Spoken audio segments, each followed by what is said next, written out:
పావురాళ్లకొండ లేదా పావురాళ్లబోడు అనేది భీమునిపట్నం నరసింహస్వామి కొండగా ప్రసిద్ధి చెందిన కొండ స్థానిక పేరు. ఇది భారతదేశంలోని ఆంధ్రప్రదేశ్ రాష్ట్రంలో విశాఖపట్నంకు ఉత్తరాన 25 కిలోమీటర్ల దూరంలో సముద్రమట్టానికి సుమారు 150 మీటర్ల ఎత్తులో భీమునిపట్నం సమీపంలో ఉంది. పావురాళ్లకొండ శిథిలమైన కొండపైన బౌద్ధ సన్యాసుల సముదాయాన్ని కలిగి ఉంది. ఇది 3వ శతాబ్దం బీసీఈ నుండి 2వ శతాబ్దం సీఈ వరకు ఎక్కడైనా మానవ నివాసాన్ని చూసింది. ఇది ఉత్తర కోస్తా ఆంధ్ర ప్రాంతంలోని అతిపెద్ద బౌద్ధ ఆరామాలలో ఒకటి. ఈ స్థలం యొక్క ప్రారంభ త్రవ్వకం అనేక అవశేషాలను అందించింది. శిథిలాలలో 2 బ్రాహ్మీ లేబుల్ శాసనాలు, విహారాల పునాదులు, వృత్తాకార చైత్యాలు మరియు మందిరాలు ఉన్నాయి.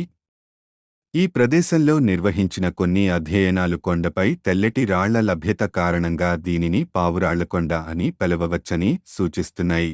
పావురళ్ళు అంటే స్థానికంగా తెల్లని రాళ్ళు.